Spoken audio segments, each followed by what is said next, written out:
Hi guys, and welcome back to our channel.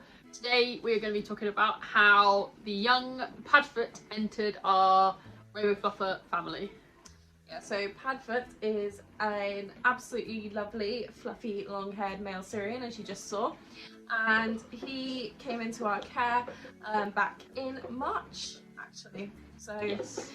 It's been a little while that he's been here, but we've been off YouTube for a little while, dealing with a lot of rescue stuff, which you'll find out all about in later videos. Yep. But just a little bit on Padfoot. Padfoot is a permanent member of the Rainbow Fluffers family. Definitely. I absolutely fell in love with him at first sight, and Yep.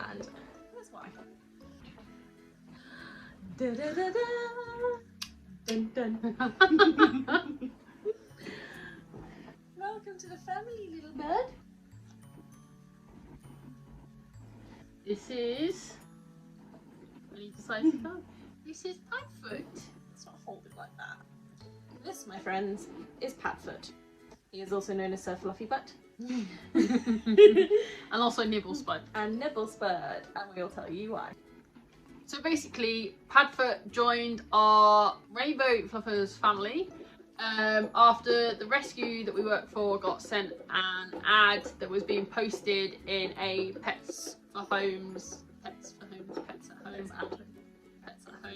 adoption centre, and we saw the ad, and the rescue itself didn't really want to get involved with Pets at Home and their adoption centre. It's a different charity.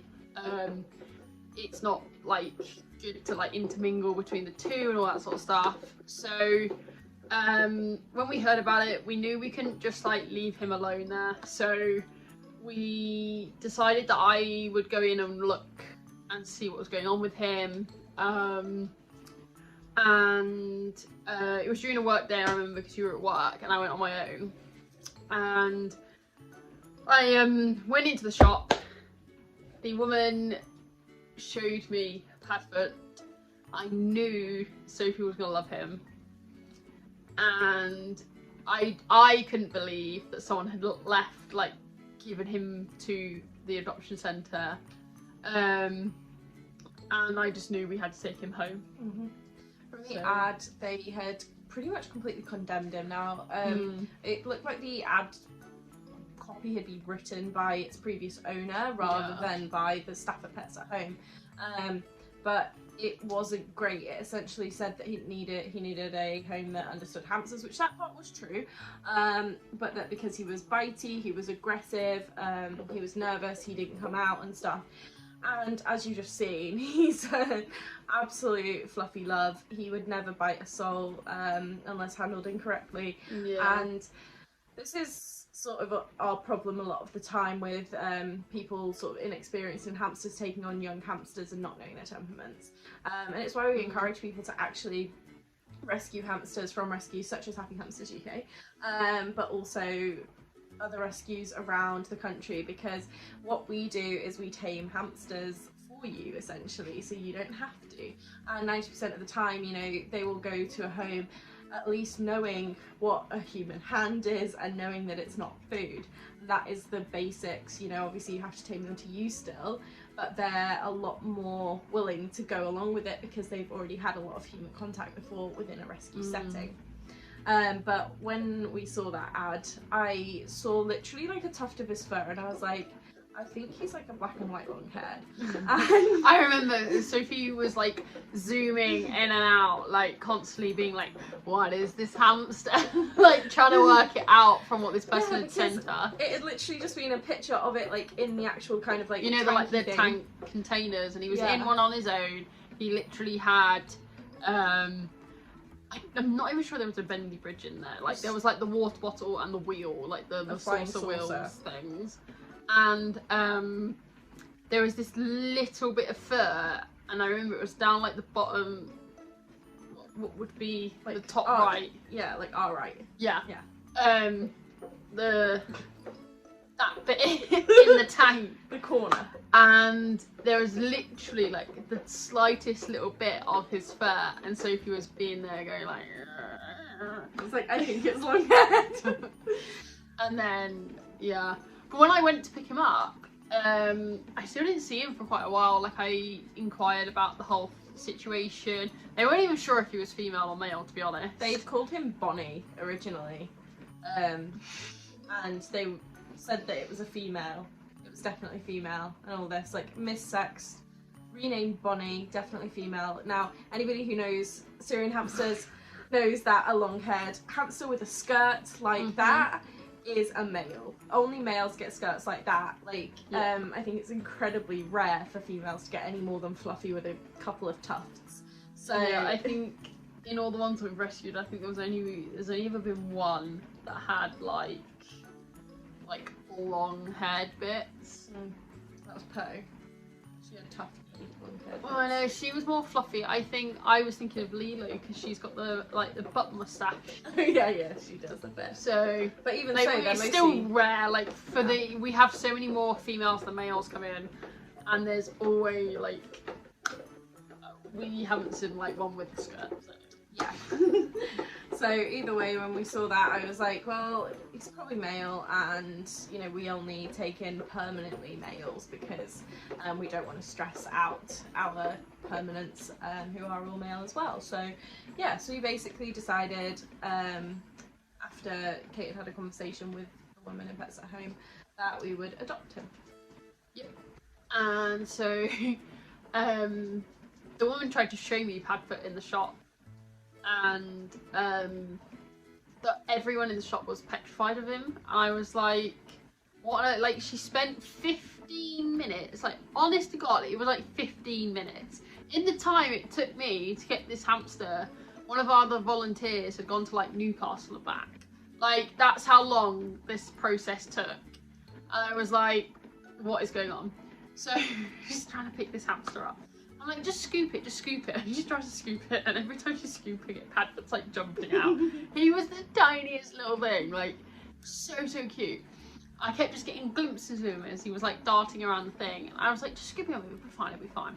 So anyway, she finally gets into the area and brings him down, and I get to see him, and he's got this gorgeous like face, like, insert picture, this gorgeous face, and I don't really get that sort of instant connection with hamsters, but like I looked at his face and I was like, Sophie's just gonna love him. Like, there's no way this hamster is going anywhere other than home with us. Like, yeah, so 100%. And then when Kate brought him home, I just knew straight away as soon as I saw him. I was like, he's gonna need some taming, he's gonna need some work. Yes, he is, absolutely. He has been a bit traumatized by having a young kid, like 9-year-old kid, grab at him and stuff, but he's gonna be just fine, and he is. So we started him off in a Zoo Zone 2 cage, which he did really well in for all of like 10 minutes. No, he was doing well in it until he realised that he, as now coined as Nibble Spud, could nibble through the plastic mesh that we had meshed the Zoo Zone with. We meshed it temporarily with this like temporary mesh that was essentially just lying around the house. And so I'd done that, and I'd been meaning to like mesh it properly.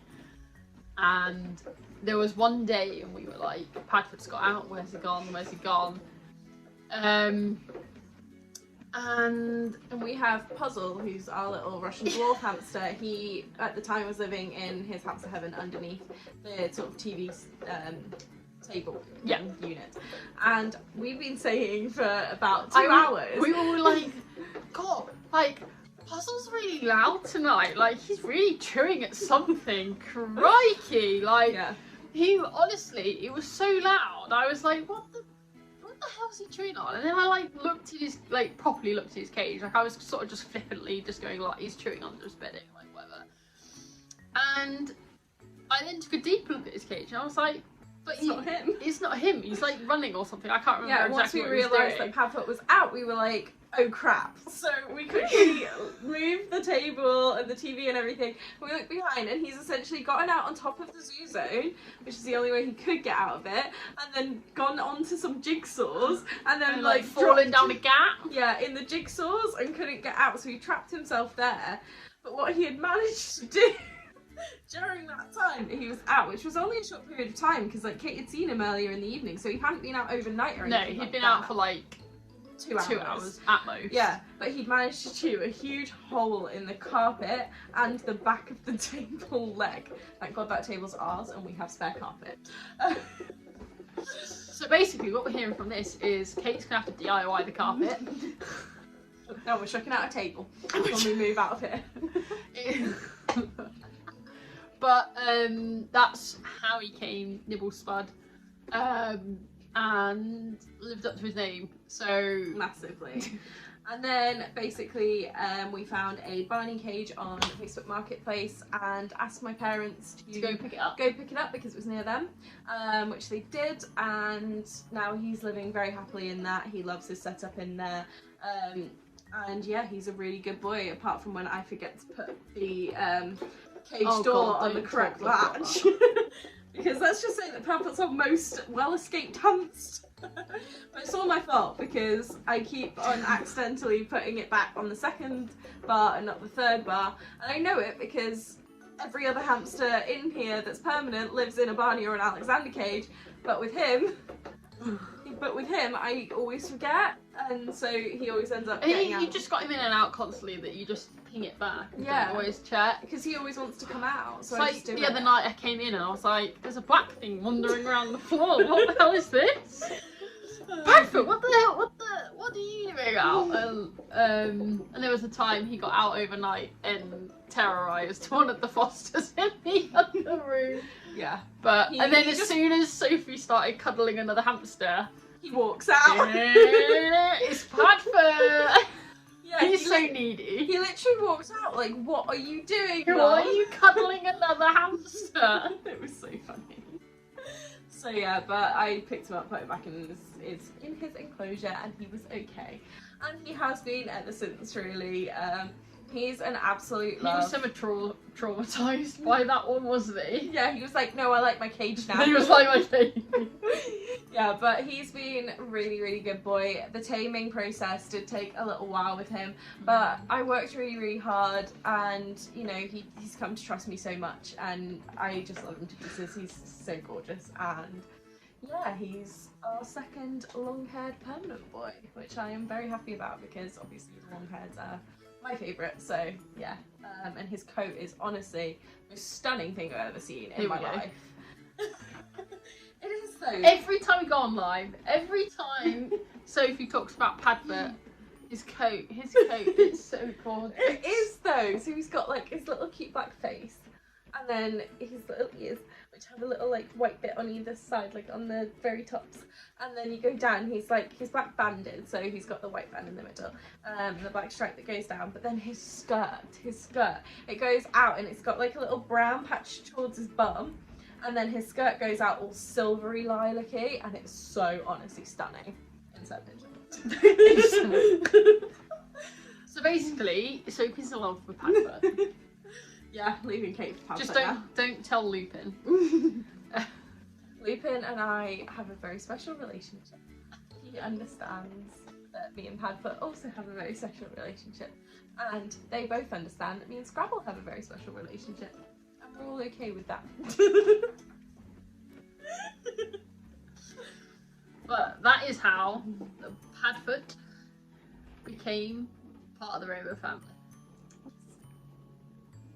Don't forget to like, comment and subscribe to our channel for more hamster business. And let us know in the comment section what you guys want to see from us. We are about to start filming some... What are you doing? I was just being silly. We are about to start filming... Stop it! Well, that's what people do on telly, isn't it? Yeah, but no. Okay. We are about to start filming some hamster care videos, so if there's anything in particular you want to know about, any particular species, anything like that, we'll let you know. And we're going to try and do an intake story for every single rescue hamster that we've ever had through the doors. However long or short that story is, we're going to try and do it for you. So watch this space, because we're going to have lots of content coming your way. Thanks. Bye.